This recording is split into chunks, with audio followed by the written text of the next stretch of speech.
Welcome to Epilogue Podcast, the show where we discuss some stuff that happened on a different show ages ago which nobody really cares about anymore.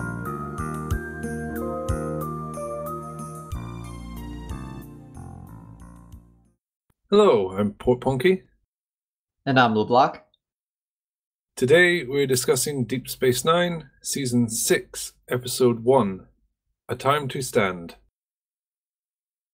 3 months into the war against the Dominion, Team Cisco are assigned to destroy the Alpha Quadrant's Ketracel White facility using their captured Jem'Hadar warship. Which I don't even remember them capturing. You don't? The episode was called The Ship. All the bodies hanging upside down. Oh, okay. The Vorta kept killing them and then saying, sorry. Why can't we be friends? Worf ripped out the console. Okay, it's all coming back to me. Yeah, it came in useful. That's pretty neat that they came up with a solution that references an old episode, and it wasn't a case of, hey, remember that episode? It was actually logical and made sense that they would do this. Well, clearly they didn't go out of their way to remind you of the episode. You didn't even remember it. That's my fault. That's not a fault of the show.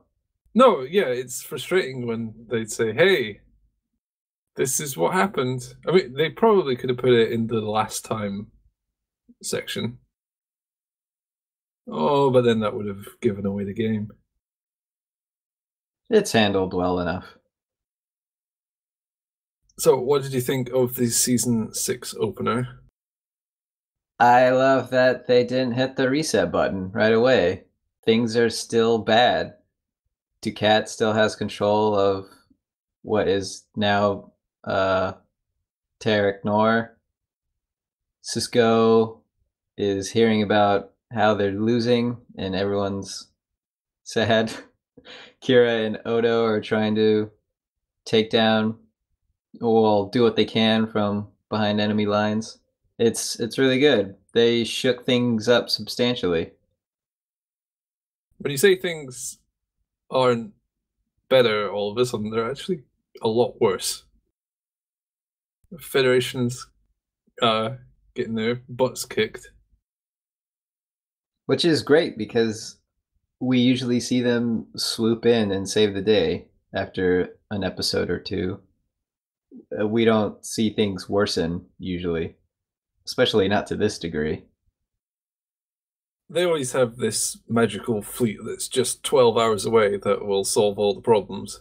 But now it seems like the fleets they're sending off are getting wiped, so it's not looking so peachy. We're getting a lot of Weyoun and Dekat as well. And Damar. Weyoun struggling to control the tides of power. His immediate acceptance of any of Odo's demands is pretty funny. Oh, he buckled immediately. Which is expected. Anything less, you would think. You think that guy is a god and you're not immediately doing whatever he says? He's bending over backwards to do it, but he doesn't even hesitate. Odo says, I want my Bajoran guys back. He's like, yep, done. Like, he would have said, can you kill the cat? And Weyoun would just immediately start strangling him. It's about time Odo exploited his status as a god. Well, yeah. He could really cause a lot of problems for the Dominion in this situation. But in general, he never makes good use of it. No, never. Jem'Hadar and the Vorta won't take action against him. All they need to do is pop him on a ship and then broadcast the fact that he's there. And then they should be safe. More or less. It's as if it never occurred to him when Kira says, you can do what you want, buddy. He's just too grumpy to actually do it. He wants to earn his obedience. people's obedience to him. No, I think even if he earned it, he'd be too grumpy to use it. Just doesn't like to ask people for things because it's too social. He would get along well with the Jem'Hadar in a different life. They're not social. Why did they even go to Quarks? To annoy him. I guess. I thought maybe they were just there to sit down, but then there was a whole other scene talking about how they don't need chairs. So I don't know why they were there. Dominion mandated social time. I could understand stationing a few here and there just to listen out and play security guard or whatnot, but there's just 6 of them staring at each other. See, this is what drugs do to people. They don't eat, they don't sleep, they don't sit down. I do like how the ships are constructed with that in mind, how they don't sit down, they don't socialize, so they don't need to talk to anyone, so there's no view screen. They're always committed to whatever mission they're on, so it doesn't matter what anyone else says to them or wants to say to them. And communication is through strictly data or text. There's no interactions, so it's more efficient. No distractions. I thought that was a nice detail. They are very efficient for solids. They're made for one purpose, and so their ships should have that philosophy too. It's like the old Cleon said on the return, the Jem'Hadar are like machines, and that makes them kind of good at destroying things. But they do seem very almost mechanical. It's nice that the little eyepiece view screen, the VR Oculus Rift thing, was actually introduced in the previous episode with the ship. But Except they didn't know what different. it was. Did it look different? Oh, in the previous episode. I'm sorry, no. I was... I mean, the one where they found the ship. In the ship episode, Cisco or someone picks up the thing, and I think it's Dax actually, and they're like, oh, I don't know what this is. Oh, okay, I don't even remember that either. Yeah, because they're picking up all sorts of random junk. So it's an excellent little thing. I don't know if they planned that in advance or if they retrofitted it. It seems planned though, because it's a very specific design. Like, what else could that be? I better look up on the wiki when they first appear, and it's actually before that anyway, so... As stated, they first appear in the ship as an unexplained device on the Jem'Hadar ship's bridge. They got one tiny detail in this episode wrong that kind of disappointed me. And that's when O'Brien talks about field rations. He talks about them negatively, but we've seen he loves them. He could just be projecting other people's opinions of field rations. Totally possible, because that's been established that most people hate them. Yeah. Like if you enjoy salty licorice or something, you might say to other people, oh, you can have one, but you probably won't like it. Fair enough. But I would have loved if he slipped in a little line about his love for him. Well, I wouldn't mind, or something. Yeah, it seemed from early season 2, he indicated that he ate almost nothing but field rations. There's a weird plot hiccup in this episode. Friendly fire? No, that's totally believable. Well, what were you thinking then? They assign Cisco a desk job, and then he's like, oh, I gotta call my dad. And then they say, okay, your new job is on the Jem'Hadar ship. So what was the desk about? The office? They didn't know what to do with him, so they were shuffling him around, so it looked like they were making important decisions. Well, I'm guessing it was a cover, and that actually the top secret Jem'Hadar thing was so secret, hence the friendly fire. But it did seem like 10 a.m. is assigned to desk job, 4 p.m. assigned to top secret mission. So she's had a desk for most of a day.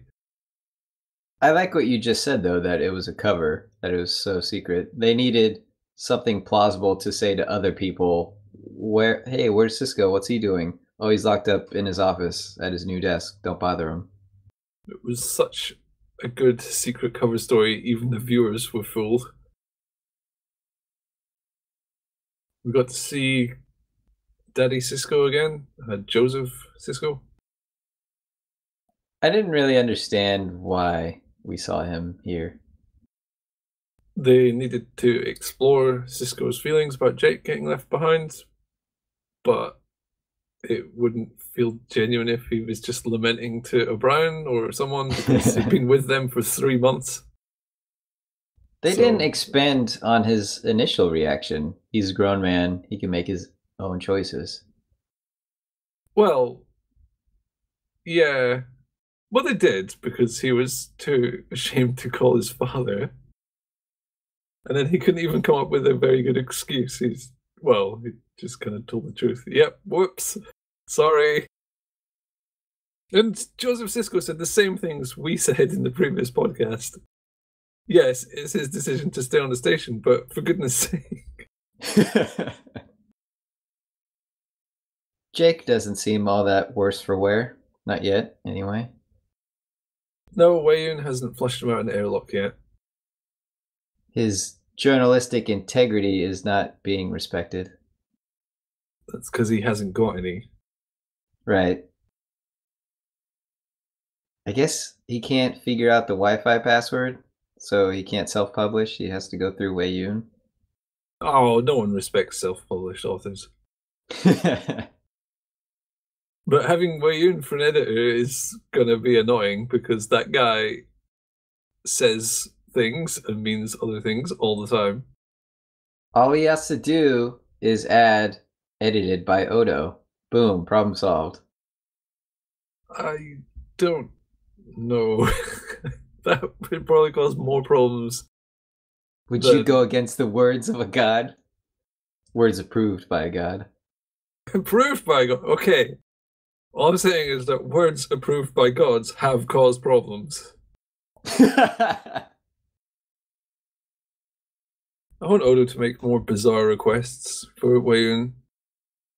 Such as? I think you should start wearing hats. You look good in a hat. Yeah, just tell Wei-Yun. Yeah, you should wear a hat. And then he has to explain to everyone. No, I think it's fetching. A god didn't tell me to wear this. This hat needs to be bigger. It's a sombrero. I want you to hop around exclusively.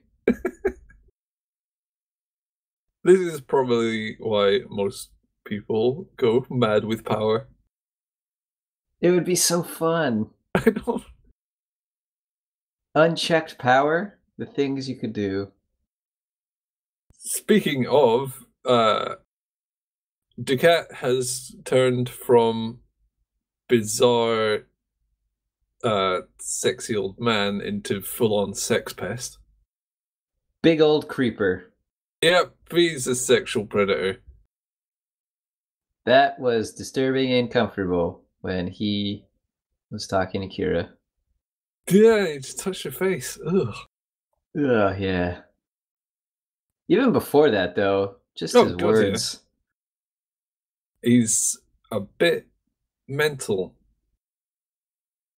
I always think villains are a lot scarier if they're sex criminals. Okay, maybe I should rephrase that.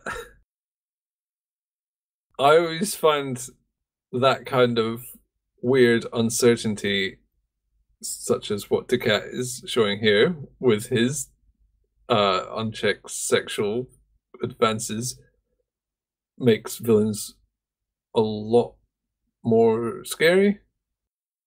Well, before this, he had a kind of a goofy edge to him, and he didn't come off as threatening even though he had done bad things and we knew about it and we knew he had ambitions to take over and stuff like that, but there was still something that was approachable about him.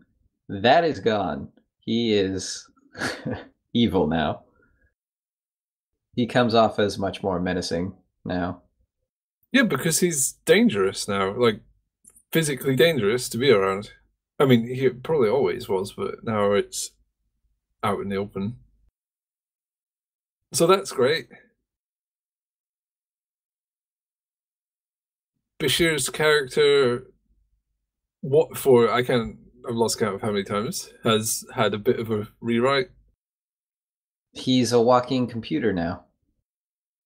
Well, they did the whole genetically engineered thing last season, but they never really went anywhere with it, and it seems like they've kind of reassessed what he should be like if he is actually like a universe level genius. He's been recalibrated. Yeah, they kind of sort of went, oh yeah, hey, he's genetically engineered. Yeah, we should probably make him really smart because that's what we said he was. Although it's abrupt in how they did that, I'm glad they didn't sweep that under the rug and it's not something that they'll never mention again, which I thought they would do. I thought they would say, well, he's gone this long as this character acting this way. Let's just not change it, even though we had this reveal. The whole reveal and his character, up until this point, it's been shaky. It kind of stands out as something thought up much later on than it should have been. But I think the result we have now is satisfactory. He's an augment and he's super smart, but he's still just Bashir. I'm fine with it so far, unless they do something outrageous that annoys me. But as it stands, I'm A-okay with augmented Bashir rattling off calculations. It works because he was always a genius. It just seemed like he was a medical genius that put in a lot of hard work, and now it turns out he's just got an advanced brain that can do stuff and remember things very well.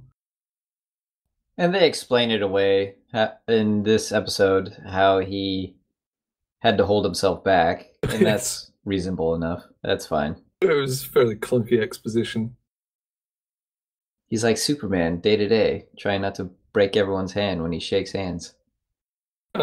Sure, trying not to fly when he's shooting hoops. It's a serious problem. It made me think the relationship between Bashir and O'Brien would erode after that reveal, because they bond a lot over activities where Bashir would outshine O'Brien hugely, and it wouldn't be any fun for O'Brien. Well, maybe their friendship is based upon something deeper, except it's kind of not. They're very much work buddies. Well, maybe they will explore that. Who knows? I can't even remember. They touched on it a little bit in the past, how he created handicaps for Bashir. You stand here, I'll stand here. We'll continue playing darts and being best friends. Well, yeah. I don't think they would stop being friends. Okay, maybe their friendship was forged based on these sort of activities, but once they are friends, that sticks. To an extent. Do you have a quote for this episode? What good is power if you're not willing to use it? No good? Power could still be good even if you don't use it, if people know you're capable of that power and that they are in fear of it. Like a sort of Cold War scenario, I suppose. Yeah. But using power is so much more fun. Yes. Well, he did use it. That's all it took to convince him. Which means she's the real power. Well, No, it Kira doesn't. is the power behind the throne. she's Lady Macbeth. She's going to convince Odo to murder someone. And then once Oda does it, she's going to be like, well, okay, off I go. It's my turn now. She's going to play Lady Macbeth to Odo, who will play Lady Macbeth to Wei Yun, who will murder Dekat. I would enjoy that. All But- while dressed in Shakespearean era clothing in a reenactment of Macbeth in the Hollow Suite. Yeah, that would not be enjoyable. No, not so much. But I would like to see Wei Yun go mental. Not that he would. He's kind of the diplomat type. I could see him being unhinged, if something setting him off and snapping. It's because he's unhinged all the time. No idea what's going through that guy's head. He's weird. Okay, so this is part 1 of or is this part 2? If you count Call to Arms as part 1. So it's a multi-part, so we should watch the rest of it. Yes, we should. How many parts are there going to be? 5. No, that's too many. Several. Okay, I can't say anything because I'm going to give it away.